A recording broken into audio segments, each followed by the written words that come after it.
aquí en la iglesia y a los que se conectan desde casa, que no pudieron tener alguna plaza en estas dos reuniones que hoy hemos tenido. Hay que ser más rápidos. Esto ya se está convirtiendo como en el viejo este, ¿no? El primero que le da el clic, ese se quedó con la reserva. Bueno, pues muy buenos días a todos. Qué bueno es escuchar testimonios de lo que Dios está haciendo, de cómo Dios sigue trabajando en nuestras vidas y Dios siempre se mueve es por medio de la fe nuestra. Cuando nosotros accionamos la fe, empiezan a suceder los milagros y empiezan a suceder cosas. Hoy le he llamado a esta predicación, el título de esta predicación es una pregunta. Para los que toman notas, para los que están allí en casa, también con su cuaderno, con su bolígrafo, el título es ¿Ya te has hecho el test? Algunos dirán, pero bueno, ¿y qué es esto del coronavirus? Bueno, también, si te lo has hecho, pues te puedes poner una plaquita aquí, ya lo pasé, no lo pasé y no me enteré. Bueno, ya te has hecho el test, vamos a entender un poco por qué de este título. Y hablábamos de fe a raíz de los testimonios que hemos escuchado y definitivamente dijimos al comienzo de esta pandemia que era el tiempo donde cada uno de nosotros íbamos a necesitar ser definidos con Dios y eso iba a provocar que viéramos milagros, que viéramos lo sobrenatural de Dios. Era el momento perfecto para ver la mano de Dios sobre nuestras vidas, cuando miles o cientos de miles de personas fueron al paro, al ERTE, cuando muchas empresas cesaron su actividad, cuando las iglesias tuvieron que permanecer cerradas, cuando ha habido enfermedad y ha habido peste recorriendo la tierra. Teníamos la oportunidad perfecta para ver la mano poderosa de Dios sobre nuestras vidas. Desde luego, así es como yo lo he entendido, ¿no? Siempre hemos predicado desde el primer día de esta pandemia que para los hijos de Dios esta situación extraña y compleja que vivíamos tenía que ser diferente. Tenía que ser diferente la forma en que lo vivimos, la forma en que lo atravesamos y los resultados que vamos a obtener después de que pasa todo este periodo que todavía no ha terminado y no sabemos muy bien en lo natural hasta dónde se va a extender y de cuántas maneras más nos va a afectar. Pero para los hijos de Dios siempre será diferente. Los hijos de Dios siempre van a tener su comida, su ropa, su cuidado, su protección, su santo nombre sobre nosotros, su santo espíritu sobre nosotros, siempre. Eso es lo que Dios ha prometido. Por vida o por muerte, para los hijos de Dios será diferente. ¿Por qué? Pues entre otras cosas porque tenemos la esperanza de resucitar. Por lo tanto, la muerte no nos tiene que asustar, la enfermedad no nos tiene que asustar. La pregunta entonces sería, ¿de qué te ha servido esta crisis a ti? ¿Te ha servido para algo? ¿Te ha servido para escuchar más la voz de Dios, para afianzarte en tu fe? ¿O por el contrario, no has aprovechado el tiempo, no has dado los pasos de fe necesarios? La fe sin obras, dice el apóstol Santiago, es una fe muerta. ¿Y una fe muerta para qué sirve? A ver, ¿quién levanta la mano? Para nada, ¿verdad? Una fe muerta es lo mismo que no tener nada. No te sirve absolutamente para nada. Hay ocasiones en que las personas que estamos en una iglesia o que estamos de alguna manera tratando de seguir a Dios, pareciera que tenemos fe. Pero resulta que a veces la fe que tenemos es de plástico, es de mentira, es de silicona. Es una fe que no abre ninguna puerta, es una fe que no agrada a Dios, que es incapaz de, podríamos decir, de provocar lo sobrenatural, ni de producir frutos dignos de la justicia de Dios, ni frutos de arrepentimiento. No hay nada en esa fe, es una fe que no sirve para nada.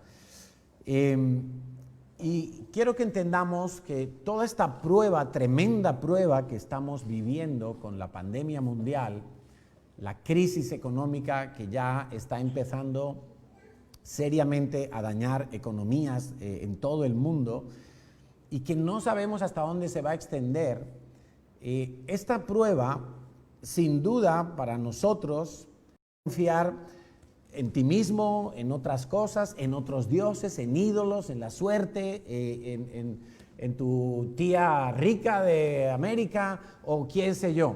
Entonces, Dios ya lo sabe. El que no lo sabes eres tú.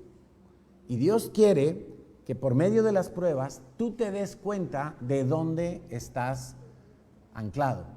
Si estás en la fe verdadera o estás en una fe de plastelina, de pacotilla, en una fe estéril. Dice primera carta de Pedro, capítulo 1, para los que toman notas, versículos 6 y 7, lo vamos a leer en la Reina Valera y luego lo vamos a leer en otra versión que nos da un poquito de luz. Dice así: en lo cual vosotros os alegráis, aunque ahora por un poco de tiempo, si es necesario, tengáis que ser afligidos en diversas pruebas, para que sometida a prueba vuestra fe, mucho más preciosa que el oro, el cual, aunque perecedero, se prueba con fuego, sea hallada, ¿el qué? Tu fe, sea hallada en alabanza, gloria y honra cuando Cristo sea manifestado.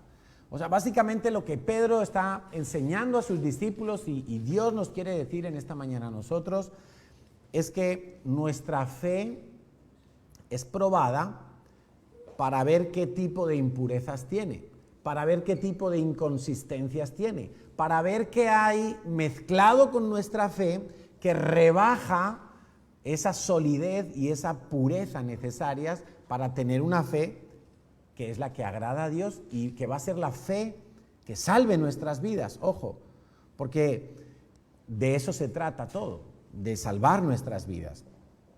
Dice la misma porción en la versión Dios habla hoy, dice así: por esta razón estáis llenos de alegría, aun cuando sea necesario que durante un poco de tiempo paséis por muchas pruebas, porque vuestra fe es como el oro, su calidad debe de ser probada por medio del fuego. La fe que resiste la prueba vale mucho más que el oro, el cual se puede destruir. Desde luego el oro no va a entrar en el cielo, por mucho que los faraones de Egipto se hicieran enterrar con todos sus tesoros, todo eso se quedará en la tierra, ni va al cielo ni va al infierno. La fe que resiste la prueba vale mucho más que el oro, el cual se puede destruir, de manera que vuestra fe, al ser así probada, merecerá aprobación, gloria y honor cuando Jesucristo aparezca. Todos sabemos que nos vamos a presentar un día delante de Dios. Y delante de Dios tú vas a poder recibir de parte de Dios una aprobación o un suspenso, una reprobación. Yo recuerdo cuando era jovencito y me entregaban las notas, pues hubo un tiempo de mi vida donde no aprobaba todas. Y saber que a mi padre le iban a entregar un sobre y que ese sobre iba a ser abierto con toda seguridad por las manos y los ojos de mi padre, iban a estar mirando las notas, eso me producía de diarrea para adelante. O sea, eso era un momento terrible, más cuando yo sabía que alguna venía down.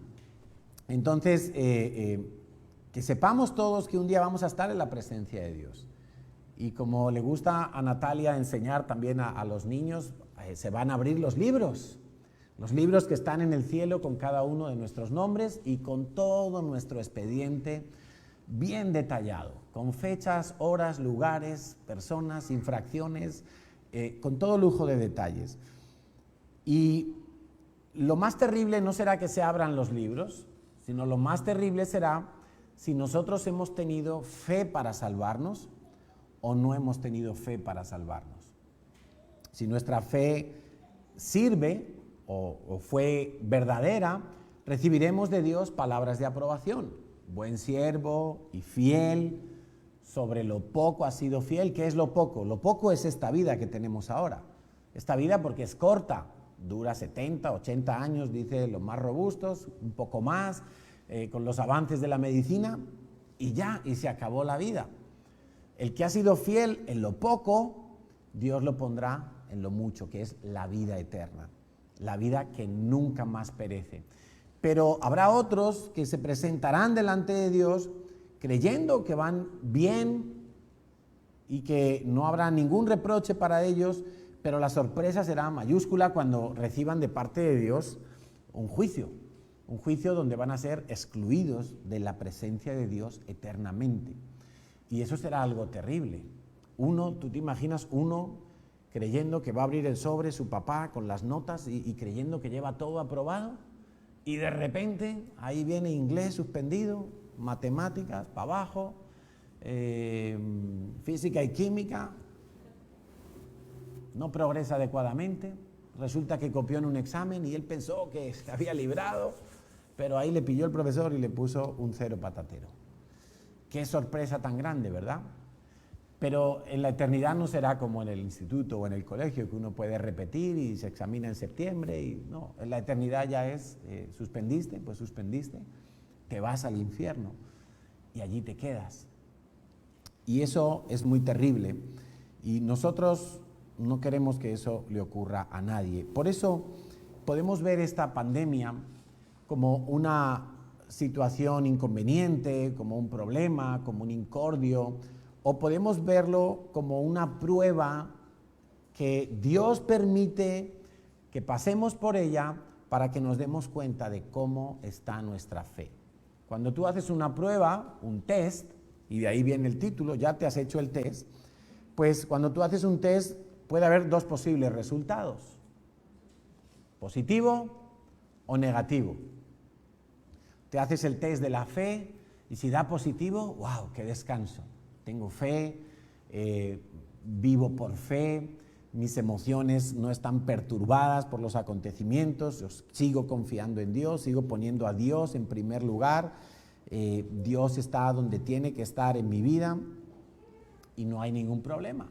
La fe siempre se mueve, la fe siempre actúa, la fe obedece, si no, no es fe. Yo puedo decir que tengo fe, yo puedo decir que creo en Dios, que creo que Jesús murió por mis pecados, yo puedo decir muchas cosas, pero lo que está en mi corazón solo Dios lo sabe. Y por medio de las pruebas, Dios quiere que yo también sepa lo que hay en mi corazón. Cuando comenzó esta pandemia, nosotros accionamos la fe. ¿Cómo accionamos la fe? Y digo nosotros, me refiero a Natalia y yo. ¿Accionamos la fe en qué sentido?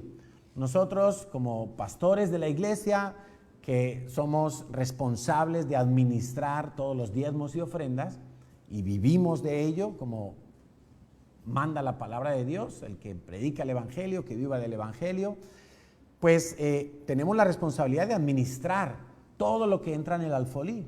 Hoy en día, pues en el alfolí electrónico y la cuenta del banco. Todos los meses, además de enviar el diezmo de los diezmos a nuestra iglesia madre, que es la CCI Madrid, enviamos una ofrenda como el diezmo, a nuestro modo de entender la palabra de Dios, el diezmo es el mínimo. El diezmo no es dar, el diezmo es de Dios. Y por lo tanto, si yo estoy dando a Dios algo que es suyo, pues en verdad no estoy dando nada. Si yo le digo a Liliana, mira, te doy esta botella y mañana me la devuelves, cuando ella me está devolviendo la botella, ella no me está haciendo ningún favor, ¿verdad? Me está dando lo que es mío. Bueno, eso es el diezmo. El diezmo no es dar. Además del diezmo, nosotros damos una ofrenda a CCI Madrid, porque es nuestro ministerio encima de nosotros. Y nosotros hacemos eso por fe, por agradecimiento. Por fe damos el diezmo porque creemos que al dar lo primero, es lo primero que yo hago todos los lunes, yo miro todo el estado de las cuentas, entró tanto, el 10% para Madrid. Entró tanto, este otro extra, que en nuestro caso es del 15%, también para Madrid. Y eso es la ofrenda nuestra, más que el diezmo, porque es gratitud a Dios. Pero además de eso, nosotros todos los meses hacemos una ofrenda, le llamamos una Una ofrenda misionera, es una ofrenda a algún misionero, algún movimiento evangelístico, alguna entidad cristiana que atiende a cristianos que están en necesidad, alguna organización en Israel, una ofrenda extra. Siempre nos gusta, lo llevamos haciendo, ¿cuánto? ¿Un año? ¿Más de un año? Nos propusimos, escuchamos que alguien hacía eso y nos pareció una idea digna de imitar y empezamos a imitarla. Y por fe, todos los meses damos, aparte de lo que ya he contado, una ofrenda a algún ministerio. Entonces, cuando comenzó la pandemia, se cerraron las iglesias. Claro, el primer dardo que me tira el diablo como pastor es, no va a haber alfolí, no va a haber ingresos. Ese fue el primer dardo del enemigo. ¿Yo qué hago con ese dardo? Pues o me lo como con patatas y dejo que envenene mi corazón y que apague mi fe, o lo combato con la palabra de Dios. Entonces yo dije, no, Señor, tú eres el que va a sustentar la iglesia. La iglesia no la sustentan los diezmos de cada persona. La iglesia la sustenta Dios por medio de los diezmos de cada persona. Y si tuviera que inventar otro método, lo inventaría. Lo mismo es cuando nosotros os enseñamos que tu jefe no es tu proveedor, es Dios. Dios utiliza a tu jefe. Dios utiliza esa fuente para proveerte a ti, pero la fuente... Bueno, pues nosotros empezó la pandemia, 8 de marzo, si no recuerdo mal, fue el último día que nos reunimos en la iglesia. El 15 de marzo ya empezó las reuniones online. Dijimos, vamos a dar nuestra ofrenda mensual y siempre oramos para ver a quién se la damos, para que Dios nos guíe, pues, y siempre Dios nos habla de alguna manera. Entonces, estos meses, marzo, abril, mayo y junio, que ya también la hemos dado, nada más empezar el mes, yo no sé cuántos ingresos va a haber en un mes, pero yo doy la ofrenda por adelantado.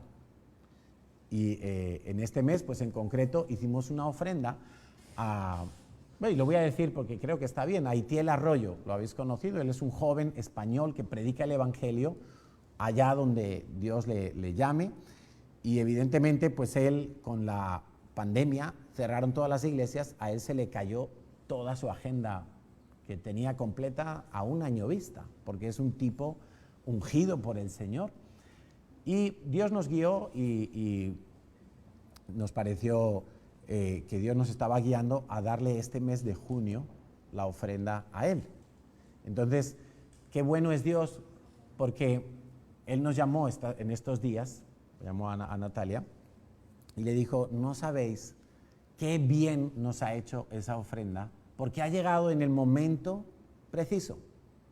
Yo no me siento responsable por la vida de Itiel, quiero que suene bien, Dios es responsable por su vida, pero Dios nos guió a dar en una necesidad que nosotros suponíamos que habría una necesidad, pero en realidad yo no sabía el estado financiero de él.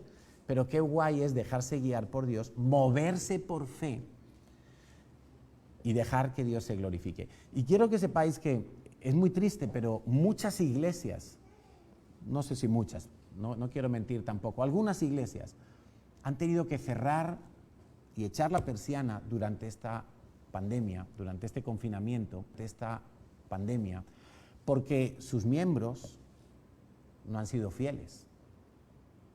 No han sido fieles con Dios, pero ser fiel con Dios finalmente eso se traduce en ser fiel en tu iglesia local. Cuando tú das los diezmos en la CCI y tus ofrendas en la CCI, tú estás siendo fiel a la iglesia, pero en últimas estás siendo fiel a Dios. Y es Dios el que te va a recompensar por esa fe. Pero me dolió tanto, el otro día escuchaba a nuestro pastor Enrique, nos contaba de algunos casos en España. Y iglesias que han tenido que cerrar la persiana y ya no la vuelven a levantar. Se cerraron lugares de adoración, de predicación de la palabra, de evangelismo, de formación de discípulos, porque hubo gente que no tuvo la fe quizá entró el pánico, entró el miedo, y si me mandan alerta, y si no cobro, y si no me contratan más, y ahí la fe dejó de actuar y empezó a actuar el miedo, el pánico. Yo tengo que dar gracias a Dios porque en esta iglesia, y me consta que en la CCI, en todas, no ha habido ningún problema económico, ninguno. Dios ha sido fiel a través de vosotros. Creo que tenemos un pueblo fiel. En esta iglesia, desde luego, hablar de dinero y hablar de finanzas, creo que lo hacemos sin pelos en la lengua. Creo que enseñamos con valentía y con fe lo que dice la palabra de Dios. Y como nosotros somos los primeros que lo hacemos, pues ese es el resultado. Nuestra fe puesta en marcha ha hecho que Dios haya provisto. Mira, y hemos tenido que comprar cada semana. Yo digo, Papá Noel, bueno, hay niños por aquí, ¿no? Para muchos mayores ya se nos cayó el mito, pero Amazon, vamos, es el sustituto perfecto. Todas las semanas llegan paquetes, que si un cable, que si una cámara, que si un trípode, que si un no sé qué, que si un ordenador, que si, pastor, que hace falta esto porque se atasca la transmisión de Facebook. Bueno, ¿y eso qué es? No, hay que comprar. No, a mí dime esto. A mí el nombrecito X o H no me interesa, a mí dime esto. Y todo lo que tiene que ver con imagen, con sonido, yo no sé si es que son ellos excelentes y de otro planeta, pero todo es carísimo. Pues mira, hemos podido comprar hasta aquella tela que parece un trapo ahí de cualquier cosa, pues eso es una tela de teatro, confeccionada en una empresa que está aquí al lado y que vale su dinero porque es ignífuga y no sé qué. 1000 cosas hemos podido hacer frente, pero nos hemos movido por fe. Y quiero invitarte a que tú te muevas por fe, porque esta situación que estamos viviendo, lo que viene a promover es que nos demos cuenta de si tenemos una fe verdadera o una fe de mentira, ficticia, postiza. Y si es así, bienvenido a la realidad, reacciona, ponte de acuerdo con Dios para tener una fe verdadera que te sirva para tu salvación, porque decíamos antes, si mi fe es probada, tengo 2 posibles resultados. O soy aprobado, estoy tranquilo, sigo confiando en Dios, sigo moviéndome por fe, o estoy suspendido. El problema de estar suspendido es que si ya no me estoy moviendo por fe, ¿qué es lo que ha sustituido la fe en mi vida? ¿Qué ha venido a ocupar el lugar de la fe en mi vida? Te lo digo, el temor. El temor es lo que viene a sustituir tu fe. ¿Y cuál es la definición de la fe? ¿Quién se acuerda? En Hebreos 11:6. ¿Qué dice que es la fe? La fe es la certeza de lo que se espera, la convicción de lo que no se ve. Ahora, te voy a dar la definición de temor. Temor es la certeza de lo que se espera, la convicción de lo que no ves. A ti te dicen, tú oyes un rugido y te dicen, ahí detrás hay un león. Y tú, ay, hay un león, que no salga. Y tú ya estás convencido de que ahí hay un león. No lo ves, pero estás completamente convencido. No ha salido, pero ya sabes que va a salir y te va a devorar. Es lo mismo. Fe y temor es lo mismo, lo que pasa es que van en sentido contrario. Una es hacia Dios y sus promesas, la otra es la mentira que el diablo ha conseguido que tú creas. El miedo es ir en pánico, en obsesión, en terror, literalmente, en muchas cosas. Pero son exactamente igual. O te mueves por fe o te mueves por el temor a. Y hay gente que su temor es más fuerte que la fe de algunos cristianos. Tienen una convicción de que van a enfermar, que el coronavirus se le va a meter por el oído y yo qué sé, y ya están seguros de que les van a echar de la empresa y están seguros de que les va a ir muy mal en todo. Tienen una fe, un temor impresionantes. Si eso mismo lo supieran depositar esa confianza en las promesas de Dios, tendrían una fe espectacular, que movería montañas. pero es temor. Y nuestro encargo principal como pastores de la iglesia es asegurarnos que vosotros tenéis, en primer lugar, fe para salvación. Fe para salvación. Me importa tu trabajo, me importa tu matrimonio, me importa la calidad de tu hogar, me importa tu salud, sí. Pero en tercer lugar, lo que más me importa es que tú te salves. Porque a mí de qué me sirve que tengas el contrato del siglo en la empresa mejor de toda España si te vas al infierno. A mí de qué me sirve que traigas aquí un diezmo de 1.000 euros si te vas al infierno. ¿De qué sirve eso? De nada, ¿verdad? ¿De qué me sirve que se llenen las sillas de la iglesia y que haya no sé cuántas conexiones online si te vas al infierno? Pues mi trabajo como pastor sería totalmente reprobado por Dios. Nuestra misión principal, nuestro empeño principal como pastores es que toda persona que llegue a este rebaño se salve. Por eso somos tan pesados con el tema de la salvación. ¿Estás seguro si te mueres hoy dónde vas? Esa es la pregunta de la CCI. Si te mueres hoy, ¿dónde vas? Si te mueres hoy, ¿dónde vas? Ay, no sé, es que me da miedo porque he pecado tanto. Entonces ya no tienes fe. Es que le he fallado tantas veces a Dios. ¿Dónde está tu fe? En la sangre de Jesús. Tenemos que crucificar a Cristo. ¿Cuántas veces para ti? ¿Cuántas veces lo vamos a crucificar para ti? Es que yo no sé, porque sí, yo creo en Dios y Dios es muy bueno, pero yo no sé si estaré en la vida eterna y si me quedaré en el ataúd para siempre. ¿Dónde está tu fe? ¿No tienes fe en la resurrección de los muertos? Claro, ahora mira qué importante es esto. Es que si tú no tienes fe para creer que Dios te libra de algo tan diminuto como el coronavirus, ¿tendrás fe para salvarte? No, pero pastor, es que el coronavirus nos puede afectar a cualquiera. Claro que sí, a mí el primero. A mí me puede afectar. Y yo saludo a todo el mundo que viene a la iglesia. ¿Y tengo miedo a contagiarme? No, no tengo ningún miedo. No porque yo me crea Superman y que a mí el coronavirus me va a pasar de refilón. No, es que yo me puedo infectar, hasta me puedo morir. Pero para mí eso no es ningún problema. No es ningún problema. No, para mi mujer sí que se quedaría viuda, pero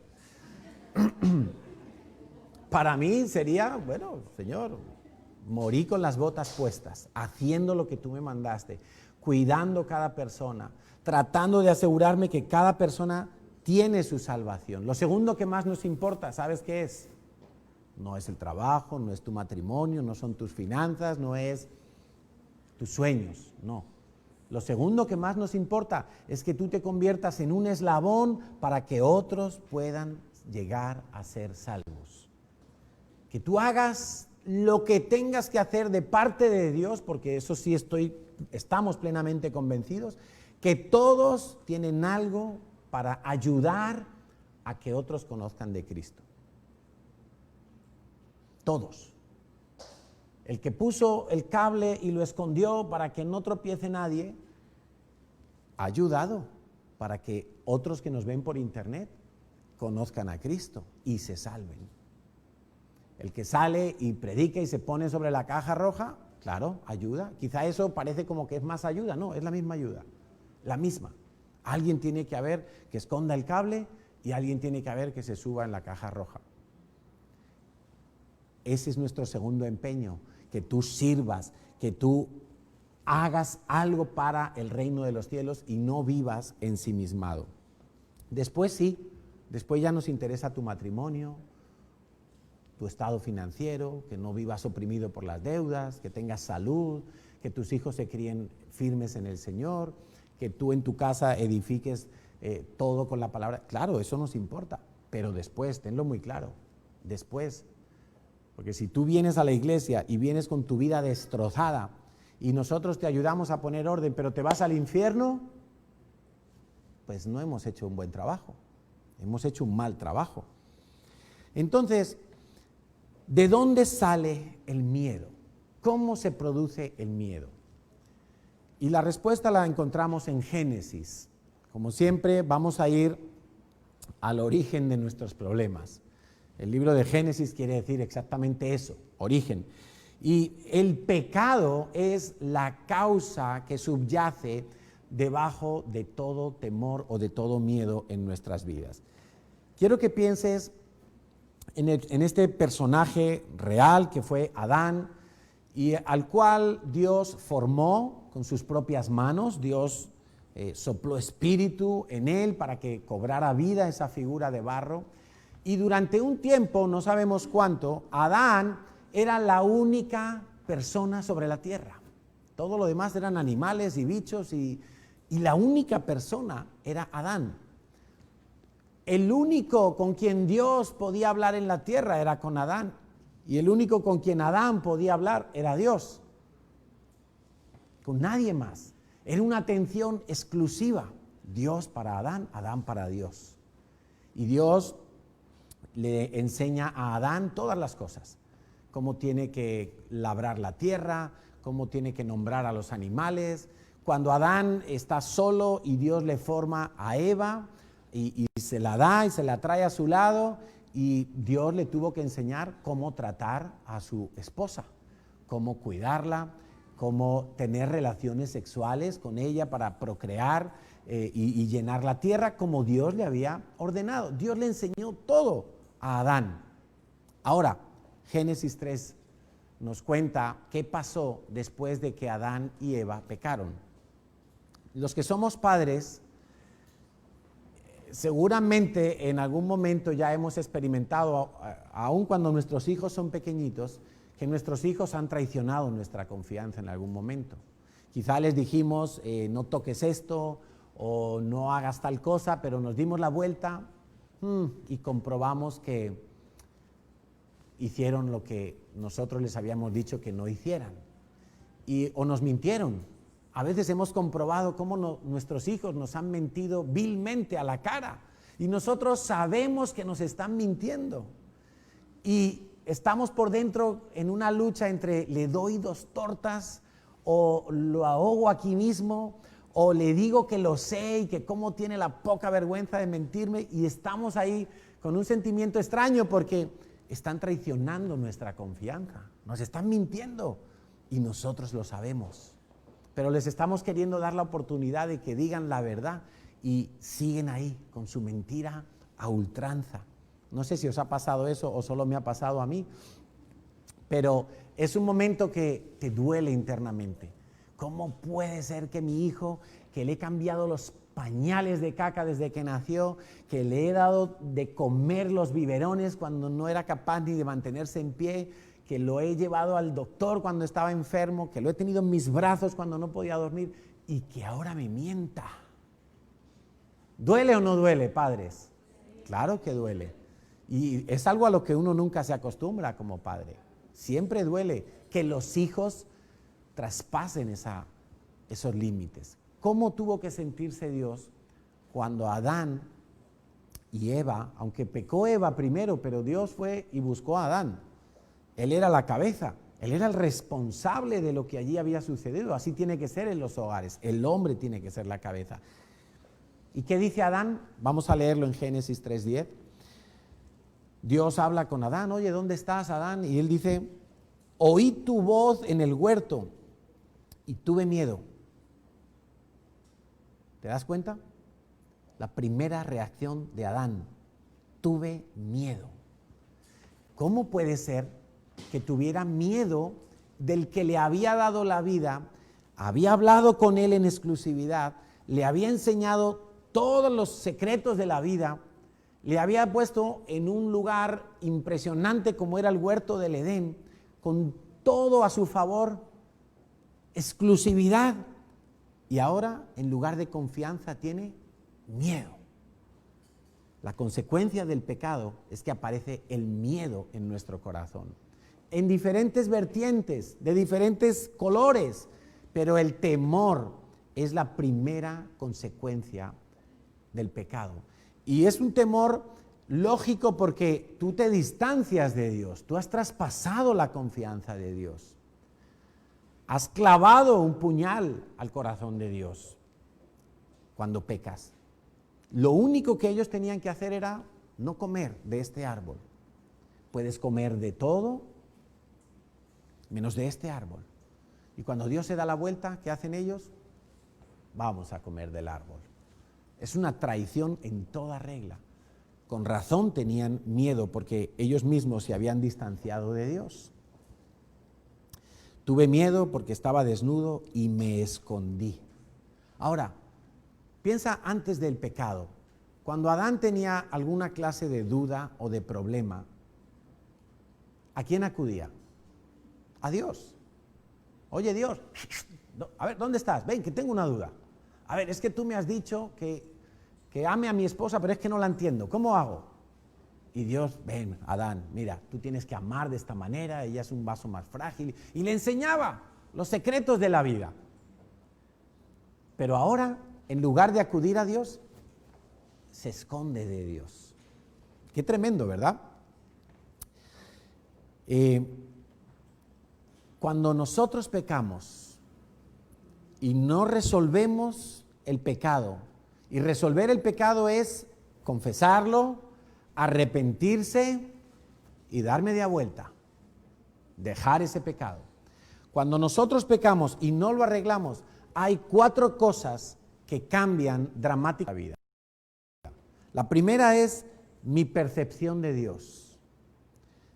Empiezo a ver a Dios como nunca antes lo había visto, de otra manera muy diferente, como le pasó a Adán, que de repente empezó a tener miedo y a esconderse de la presencia de Dios, cuando Dios siempre lo llamó es a estar en su presencia, a tener intimidad, comunión y confianza en Él. Empezamos a dudar de la bondad de Dios. ¿Qué le dijo la serpiente a Eva? Dios te ha dicho que no comas, pero ¿qué tal si es que las cosas no son como Dios ha dicho? Y Dios lo que te está es ocultando información, y Dios lo que no quiere es que tú sepas todas las cosas. La serpiente le generó la duda si ese mandamiento era bueno, pero la palabra de Dios nos enseña que todos los mandamientos de Dios son buenos, santos y justos, todo, absolutamente todo. Y cuando yo comienzo a dudar de la bondad de Dios, qué tragedia tan grande. En verdad, cuando nosotros pecamos, todos los atributos de Dios empiezan a desmoronarse. Dios es santo, Dios es justo, Dios es bueno, Dios es eterno, Dios es poderoso, Dios es fiel. Todo eso yo lo empiezo a ver, pero qué terrible es ver la bondad de Dios distorsionada. ¿Sabes por qué? Porque dice Romanos 2:4 que las riquezas de la benignidad de Dios son las que a mí me llevan al arrepentimiento. Es bueno, es benigno, esa bondad de Dios me facilita que yo llegue a un arrepentimiento verdadero. Y si yo estoy dudando de que Dios es bueno, ¿cómo me voy a arrepentir? ¿Para qué me voy a arrepentir? Si Dios no merece la pena, si Dios me la va a jugar, si Dios me está mintiendo, si Dios me está ocultando información, si Dios no me está diciendo todo. Es terrible que nosotros lleguemos a dudar de la bondad de Dios, porque eso nos cierra las puertas a nosotros mismos para la salvación. Por eso cuando la gente hace preguntas, que yo humanamente las entiendo, en alguien que no tenga el Espíritu de Dios, yo entiendo que se cuestione que si existe Dios, ¿por qué hay terremotos? ¿Por qué muere la gente de hambre? Y los niños en África se mueren sin medicina, sin comida. Y si Dios existe, ¿por qué Dios permite un atentado terrorista? Y cosas así, dudando de la bondad de Dios. No están dudando de la existencia de Dios. Honestamente creo que dudar de la existencia de Dios es bien difícil. Bien difícil. Todo me indica que hay un Dios. Pero en verdad están dudando de la bondad, de si es un Dios justo, de si es un Dios bueno. Ellos mismos se están cerrando la puerta de su salvación. Cambia mi percepción de Dios. Todos los atributos de Dios. A veces la gente le echa la culpa a Dios. Uno decide hacer las cosas a su manera, cosecha unos resultados determinados y luego le echan la culpa a Dios. No, yo es que me acosté con mi novia y ¿por qué Dios permitió que mi novia se quede embarazada? Ah, pero ¿quién se acostó? ¿Qué tiene que ver Dios allí? Bueno, sí, Dios tiene la culpa, claro, porque Dios puso los aparatos reproductores del hombre y de la mujer y claro, pues Dios tiene la culpa entonces.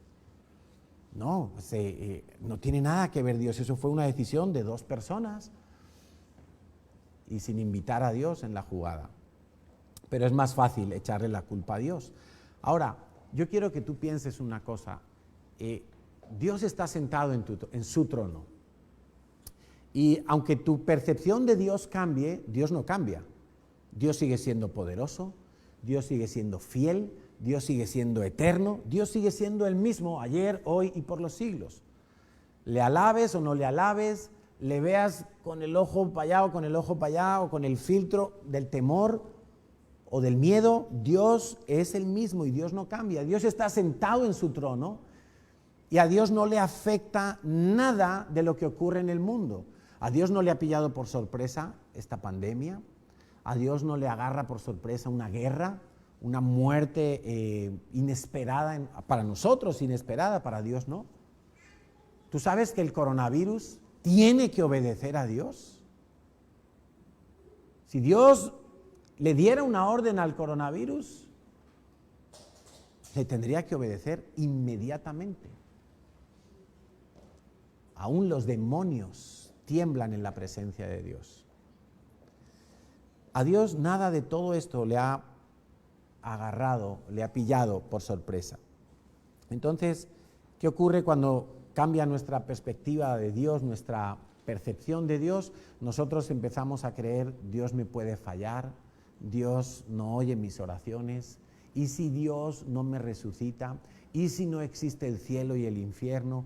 Y empezamos a tener dudas y temores relacionados con nuestra percepción de Dios. Lo segundo que cambia es nuestra percepción de nosotros mismos, de mí mismo. Yo empiezo a verme también a mí mismo distorsionado. Empiezo a tener sentimientos de culpa, de suciedad, de indignidad. Yo no merezco. Yo no puedo ser hijo de Dios.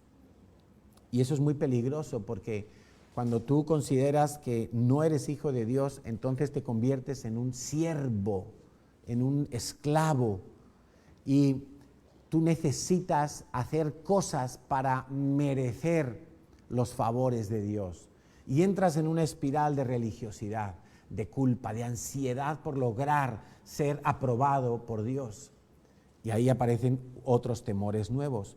Pero dice Romanos 8, versículos 1 y 2, que ahora no hay ninguna condenación para los que están en Cristo Jesús, los que no andan conforme a la carne, sino conforme al Espíritu. Porque la ley de vida en Cristo Jesús me ha librado de la ley, del pecado y de la muerte.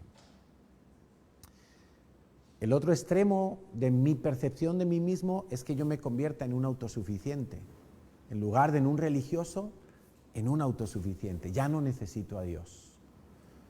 Ya no merece la pena seguir a Dios. Yo voy a luchar por mi vida, yo voy a salvar mi vida, yo no necesito consejo de nadie. Quizá hay gente que sigue viniendo a la iglesia y está en ese punto. Vienen a la iglesia, pero están en una posición de autosuficiencia. Yo no me dejo aconsejar, yo no pido consejo, yo no necesito ayuda. Yo puedo por mí mismo. Y de vez en cuando le pediré algo a Dios. Cuando vea que me agoto un poquito, le pediré algo a Dios. Y ahí aparecen muchos temores también, tanto en un extremo como en el otro. Aparece el temor al ridículo, al fracaso, a la orfandad, al abandono, temores a la soledad, a la enfermedad, a la muerte, aparece el negativismo y aparecen un abanico de temores porque mi percepción de mí mismo cambió. Y no confundamos la culpa con la convicción de pecado. La culpa es mala, la culpa no te acerca a Dios, la culpa te aleja de Dios. Lo que sintió Adán fue culpa, no fue convicción de pecado.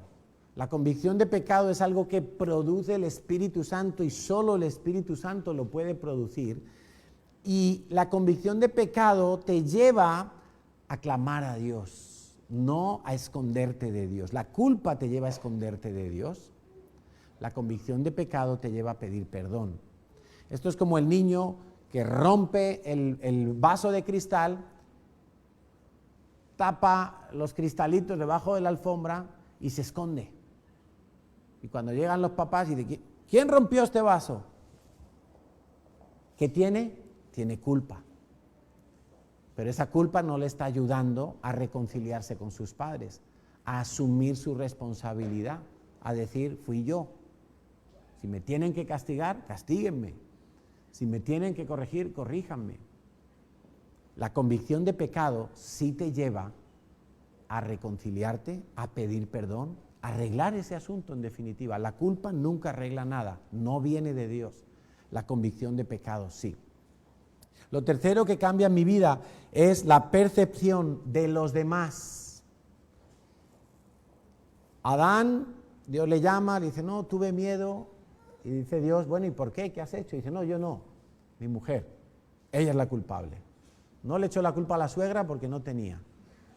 Si no, se lo hubiera echado a la suegra.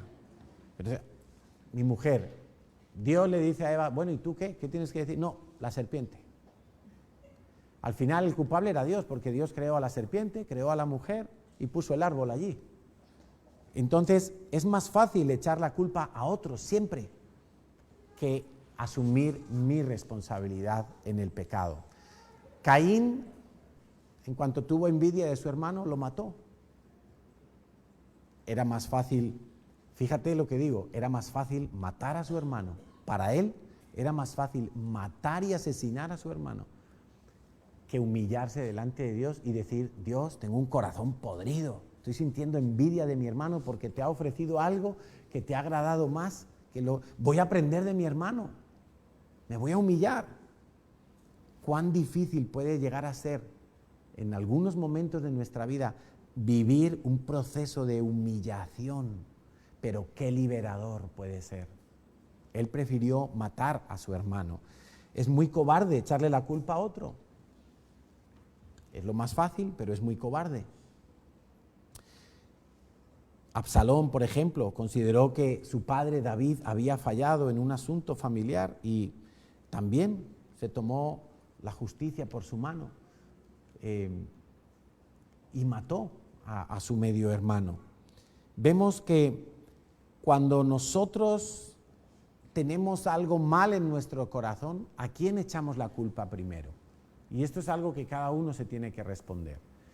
Cuando algo te sale mal, cuando tú mismo pecas en algo, ¿a quién echas la culpa?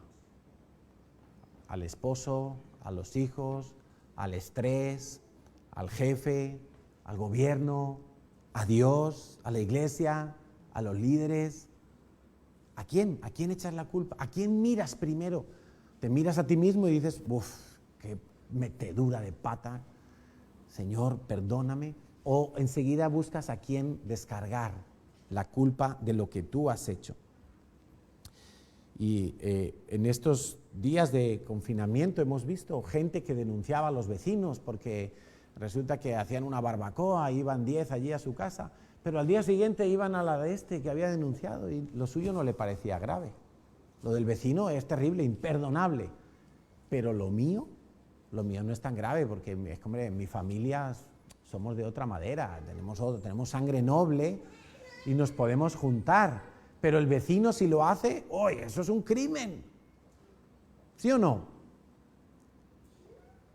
Con razón dijo el Señor que es muy fácil ver la pajita ahí en el ojo del otro, pero no veo la viga que tengo delante de mi ojo. Eso es lo más fácil. Ahí entonces aparecen temores relacionados con las otras personas, temor al hombre, temor a la traición, temor a las autoridades, temor a que otros me superen, lo hagan mejor que yo, etcétera, etcétera, etcétera. El cuarto asunto que es muy tremendo cuando nosotros pecamos es que un pecado no resuelto abre puertas espirituales. Y no podemos ser tan ingenuos de pensar que un pecado solamente tiene consecuencias naturales. ¿Me explico? no puedo pensar tan ingenuamente que si yo me salto un semáforo, la única consecuencia que puedo tener es una multa de 100 euros. Eso sería muy ingenuo pensarlo. Porque si yo hoy me salto un semáforo y el policía no me pilla y nadie me vio y yo digo, uff, me ahorré 2 minutos, llego antes a casa. Al día siguiente a lo mejor me atrevo a saltarme una norma un poquito más alta. Y a lo mejor ya no es un semáforo, a lo mejor es un límite de velocidad en la autopista. O más adelante me atrevo a conducir con un poquito de alcohol en el cuerpo. Y pienso yo que no va a pasar nada. Pero puede que llegue un día en que yo, que he sido muy atrevido para saltarme las normas de tráfico, que un día mate a una persona o deje inválida a una persona en un accidente. Y va a haber consecuencias. ¿Qué quiere decir esto? Que cuando yo peco y no arreglo ese pecado, la siguiente vez yo voy a ir a por más. El pecado es adictivo. Cuando nosotros corregimos a nuestros hijos desde pequeñitos, a veces nos dicen, hombre, ¿me vas a dar con la vara por eso tan pequeño? Es que a lo mejor le dijimos, mira, a las 10 de la noche apagas la televisión. Y a lo mejor eran las 10:30 y no apagó la televisión. Ah, pues ven aquí, disciplina, varita en el culete. Y a veces nuestros hijos nos han dicho, ay, ¿por eso me vas a dar vara? Es que te mandé que guardaras lo que habíamos traído del supermercado, que lo pusieras en los armarios y no lo hiciste. Ay, es que lo iba a hacer luego, ¿por eso me vas a dar con la vara? Sí, parecen cosas pequeñas, ¿verdad? Parecen cosas que no son tan graves. No son tan graves hoy. Cuando el niño tiene 10 años, eso no le parece grave, y a mí tampoco me lo parece, pero es que yo estoy viendo a mi hijo cuando tenga 20 años y el policía le diga stop. A lo mejor él, como esto le pareció poca cosa, y luego esto otro le pareció poca cosa, y luego acostarse con su novia le pareció poca cosa, y luego no pagar impuestos le pareció poca cosa, cuando el policía le dé el alto dirá, ¡me voy! Y acaba en prisión. Y yo a mis hijos siempre les he enseñado así. Digo, es que si yo no te corrijo esto hoy, tú el día de mañana puedes acabar en una celda. ¡Ay, qué exagerado, papá! ¡Oye, oye, oye! ¿Dónde vas? Bueno, yo me voy a asegurar de que tú no acabes en una celda, ni arruinado, ni destrozada tu vida por no aprender obediencia y no saber dónde están los límites en cada situación. Si tú los aprendes de pequeño, yo sé que de mayor vas a respetar los límites. Es cometer un fallo, todos vamos a cometer fallos, pero yo sé que te va a ir bien, porque a una persona obediente le va bien. Entonces, el problema del pecado es que a veces vemos como que, no, si solo es esto, si solo es este acto puntual. No, los pecados siempre tienen consecuencias mayores y un pecado no resuelto tiene consecuencias espirituales. Si tú no arreglas un pecado, viene un demonio, un espíritu relacionado con esa iniquidad, y como las puertas están abiertas porque no hay un arrepentimiento, no hay una vuelta atrás, esos espíritus empiezan a hacerse fuertes en tu vida. Una persona que vea pornografía y no arregla ese asunto, eso va a ir a más. Viene un espíritu de inmundicia, viene un espíritu de lujuria y eso entra a tu casa.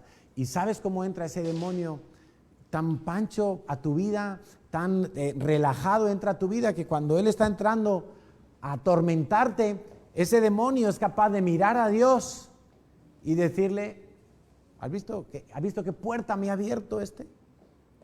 No tengo ni que pedirte permiso, porque el permiso ya está dado por las propias leyes de Dios. Ojo con eso. El que roba cuando es niño y le roba a su mamá 2 euros del monedero, el día de mañana puede robar lo que sea, porque no se le corrigió.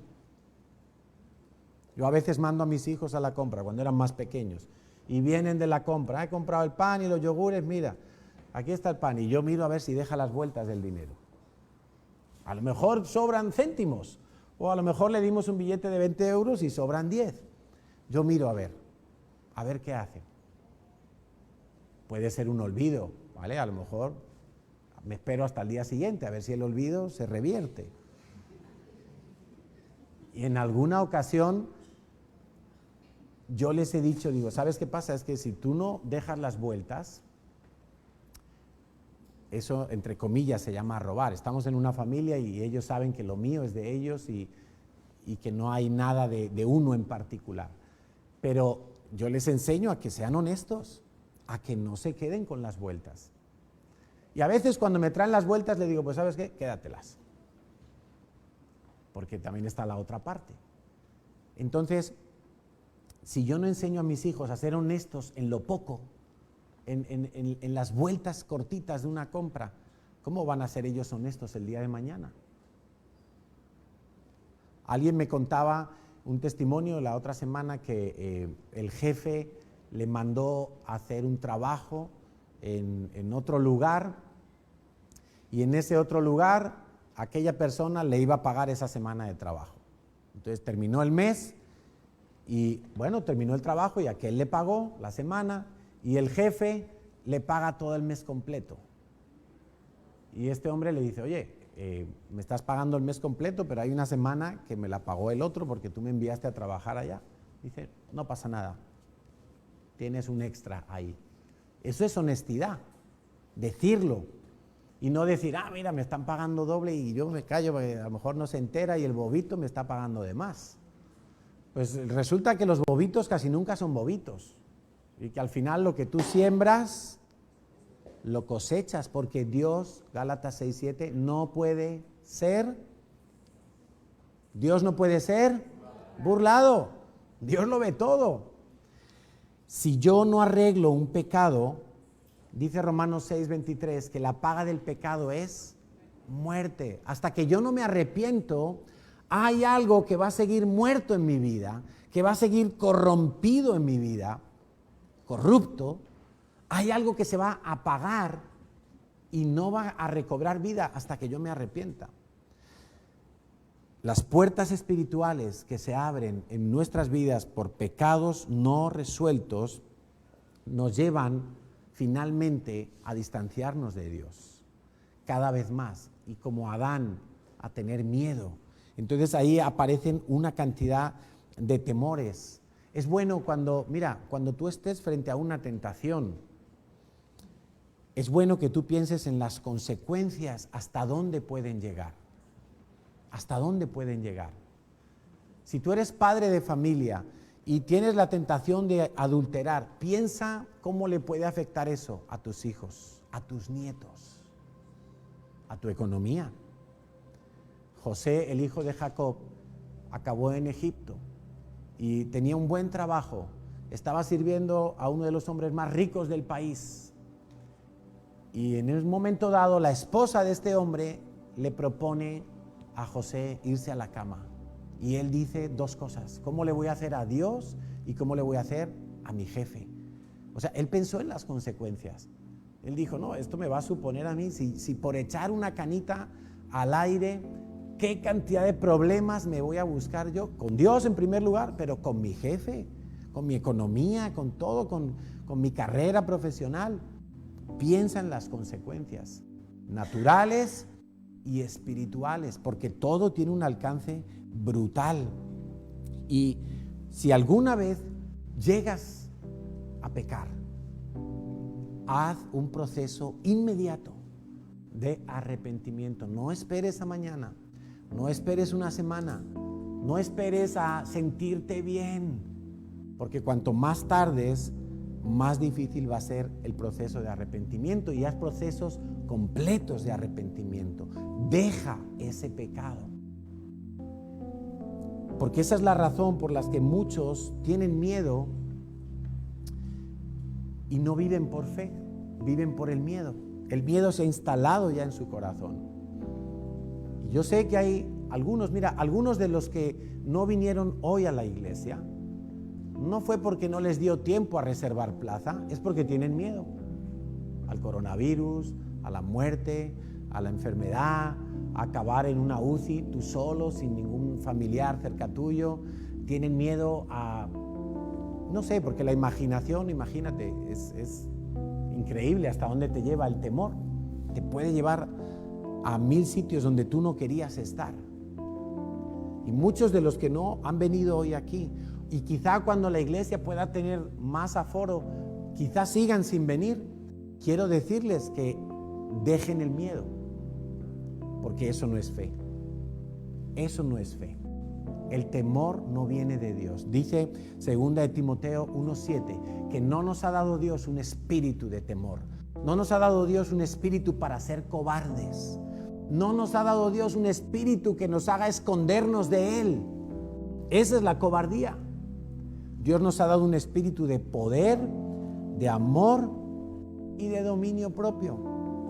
Poder, porque no hay nada que tenga más poder que Dios. Y tú tienes que creerlo, que tienes el Espíritu de Dios en ti. Es un espíritu más poderoso que cualquier fuerza humana, que cualquier fuerza política o gubernamental. Es más poderoso que cualquier virus. No quiero que malinterpretes esto. No estoy diciendo que a ti no te puede infectar el virus. Todos estamos expuestos. Y yo creo que hacemos bien siguiendo las recomendaciones sanitarias. Ahí hemos puesto el alcohol para que te limpies y las sillas separadas para que guardes la distancia de seguridad. Pero no puedes vivir en el temor. Y a mí me ha pasado que voy por la calle y se cruza alguien conmigo y hace así. Y yo me huelo, digo, ¿será que huelo mal o algo? ¿Qué? Parece que voy echando virus a todas partes. No podemos vivir en ese temor, por favor, hijos de Dios. No podemos vivir dejando que esta pandemia nos aleje de Dios. Y algunos dicen, no, si yo sigo orando y yo sigo... No, si tú oras, tú tienes el Espíritu de Dios, no serías cobarde. No estarías en cobardía. Tienes el espíritu de amor. Dice Primera de Juan que el perfecto amor de Dios echa fuera todo temor. Y el que teme no ha sido perfeccionado en el amor de Dios. ¿Perfeccionado qué es? Que no ha caminado suficiente con Dios. No ha vivido procesos con Dios. No ha descansado en Dios. El que todavía tiene temor es porque el perfecto amor no ha inundado por completo su vida. Y por eso hay hueco para el temor todavía. Pero tienes también espíritu de dominio propio. El temor viene en forma de dardo, pero tú puedes sujetar los pensamientos y los sentimientos porque tienes dominio propio. Dominio propio. Lo hablábamos la semana pasada. Hay gente que por el temor ha desarrollado los síntomas del coronavirus. Es lo que llamamos gente hipocondríaca. Se le pone ese nombre, no, yo soy hipocondríaco. No, es que es un temor. Hay gente que escucha las noticias y dice, no, que hay no sé qué en las aguas de Barcelona. Uy, ya me he muerto. Ya me he muerto. Es como los dibujos animados. Según lo está oyendo, se muere. Dice, pero por favor, es el temor. Pero tú tienes dominio propio. Entonces, si a ti te afecta y te cuesta escuchar tantas noticias, pues el primer consejo básico es no mires tantas noticias. Mira las justas. No oigas tanto. O si vas a oír tanto, como mínimo, escucha tanto más de la palabra de Dios para que puedas tener de dónde echar mano. ¿Que existe el coronavirus? Existe. ¿Que ha muerto gente? ¿Ha muerto gente? Claro. Pero tienes dominio propio para que cuando venga el enemigo a asustarte, tú vas a ser el siguiente, tú te vas a morir, tú ya verás, o se va a morir tu familia o tu papá que ya es ancianito, tu mamá. No tengas temor. No dejes que ese veneno avance y lo llene todo. Dominio propio para llevar cautivo ese pensamiento y ese sentimiento a la obediencia de Cristo. allí está tu victoria. Lo que Cristo hizo en la cruz fue también que Cristo hizo en la cruz para librarte del coronavirus. Y si el coronavirus te llega a matar, para resucitarte en el día postrero. Amén. ¿De qué tenemos miedo? ¿De morir? ¿Tenemos miedo de morir? Piénsalo bien. No, tengo miedo. A lo mejor no tienes miedo de morirte tú, pero tienes miedo de que se muera tu papá o tu mamá. ¿Y qué va a hacer? Ay, mi papá, es que mi papá y mi mamá. Pues lo que más te tiene que importar es que tengan a Cristo. Y si tienen a Cristo, van a morir en paz. Y los vas a ver en el día postrero. ¿A qué tenemos miedo? ¿Cuál es la puerta que tenemos abierta y ha permitido que el temor gane terreno en nuestras vidas y apague la fe? Y ahora resulta que en vez de movernos por fe, nos estamos moviendo por temor, en el sentido contrario. No puede ser que la iglesia de Dios se mueva por temor. El perfecto amor de Dios echa fuera todo temor. Vamos a orar, familia, y vamos a pedirle a Dios que nos llene con su santa presencia, con su Santo Espíritu. Esta semana compartí Proverbios 18:10, que habla de que el nombre de Dios es como una torre fuerte, que viene el día peligroso, el día malo, el día de angustia, y tú corres a esa torre fuerte y allí te escondes en Dios, no de Dios. Te escondes en la mano de Dios, en el escudo protector de Dios. No te escondes de Dios, te escondes en Dios. Así es, Padre, en esta mañana nosotros clamamos a ti, Señor, para que tú en el día de hoy nos libres de todo temor que ha crecido en nuestro corazón y se ha levantado, ha dado unos frutos que son horribles, Señor, y no queremos tener esos frutos en nuestra vida. Hoy primero, Señor, queremos pedirte perdón por nuestro pecado. Y yo quiero invitarte, si estás aquí, si estás allí en tu casa, online, viendo esta reunión, reconcíliate con Dios. Pídele perdón a Dios por tu pecado. Cierra ese abismo que se abrió con el pecado en tu vida. La sangre de Jesús fue derramada para perdón de todo pecado. No hay pecado imposible de perdonar para Dios. No hay pecado que haya ofendido tanto a Dios que Dios no esté dispuesto a perdonarlo. Pecados sexuales, pecados del corazón, pecados ocultos que no se ven fácilmente a los ojos de los demás, pero que están allí. Quizá es la envidia, la venganza, la amargura, el resentimiento, el enojo, celos, murmuraciones de tu corazón, cosas que has hecho en oculto, chismes, hablando mal de otros, dejando que otros te hablen mal de otros. Pídele perdón a Dios. Dile, Señor, quiero cerrar esa puerta. No quiero darle ningún privilegio al diablo, ni a ningún espíritu inmundo quiero tener de invitado en mi vida. Cierro esa puerta en el nombre de Jesús. Me arrepiento, Señor, de haber pecado de esa manera, de haberte robado, de haber robado a otras personas, de mentir. Señor, hoy le cierro la puerta a toda clase de pecados. Y te pido, Dios, que tú me llenes con tu perfecto amor. El amor de las personas nunca llega a ser perfecto. Y perdóname también por haber creído y esperado que fuera el amor de las personas el que tenía que suplir todas mis necesidades. Tu palabra dice que el perfecto amor de Dios echa fuera todo temor. Y yo te pido, Dios, que hoy, de la misma manera que al abrir las ventanas entra un viento fresco, Señor, así venga tu amor sobre mi vida.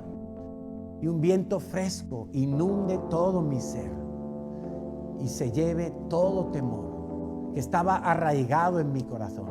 Señor, que ese viento fresco sople hoy en mi hombre interior, en mi corazón, en mi espíritu, en todo mi ser, y se lleve todo olor a muerte, todo olor a oscuridad, todo olor a cerrado, todo olor a corrupción, Señor, porque la paga del pecado es muerte.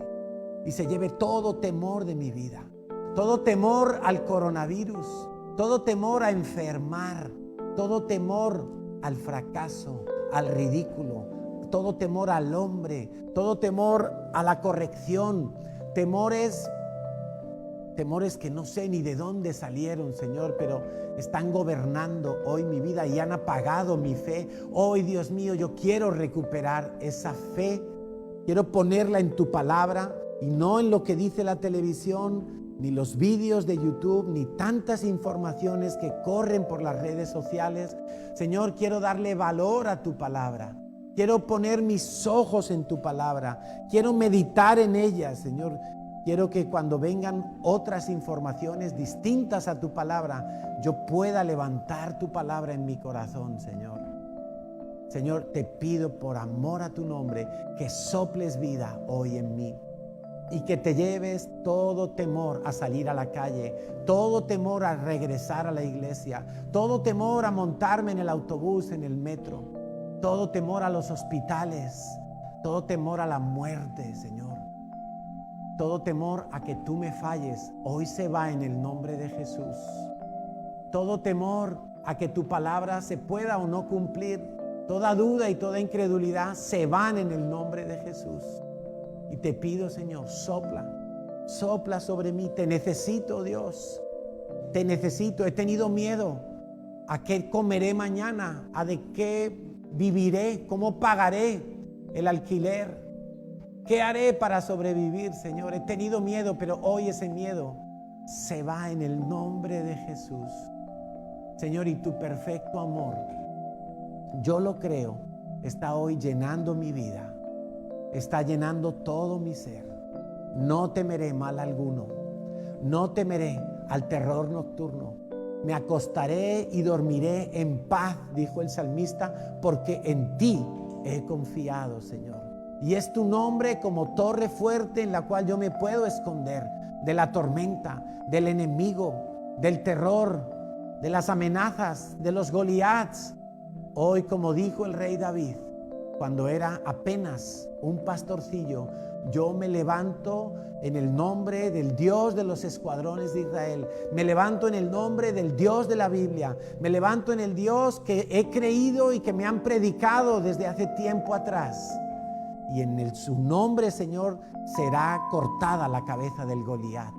Ese Goliat que se levanta para decirme y atemorizarme que me va a destruir. Ya no le creo sus mentiras. Ahora creo a la palabra de Dios. Ahora creo a la verdad de Dios. Y Dios ha dicho que nunca me va a desamparar, que nunca me va a abandonar. Dios ha dicho que siempre va a estar conmigo, que en el día postrero me va a resucitar y me va a llevar a las moradas que Jesús está preparando en el cielo. Gracias, Dios, lo creo, me reafirmo en la verdad y hoy toda mentira se va en el nombre de Jesús. Todo engañador que te ha dicho que no puedes perdonar, hoy, por el espíritu de poder, de amor y de dominio propio, Dios te dice, puedes perdonar a tus enemigos, a tus ofensores, a los que te han herido, a los que te han maltratado. Hoy, por el espíritu de poder, de amor y dominio propio, los puedes perdonar tomando la iniciativa en el nombre de Jesús, llevando cautivos los sentimientos contrarios y los clavas allí en la cruz donde murió Cristo. Y Dios te permite volver a disfrutar de esas relaciones que estaban rotas, de esa confianza que se había perdido en tu amigo, en tu familiar, en tu líder, en tus pastores, en la palabra de Dios, en Dios mismo. Hoy Dios está reconstruyendo la confianza en el nombre de Jesús, en el nombre de Jesús. Gracias, Dios. Toda la creación te obedece a ti, Señor. El coronavirus te obedece a ti, Señor. Mi cuerpo te obedece a ti. Mi espíritu te obedece a ti. Mi mente, mi alma y mi corazón, mis miembros te obedecen a ti, Señor. Y hoy me presento ante ti como sacrificio vivo, santo y agradable. Este es mi culto, Señor. Esta es mi ofrenda. Esta es mi vida, Señor, traída delante de ti. Hoy te pido, Señor, que por tu Santo Espíritu tú la regeneres, tú la vuelvas vigorosa, y la vuelvas una vida que dé frutos de justicia, para que todos sepan que tú eres mi Dios. En el nombre poderoso de Jesús. Amén y amén. Amén.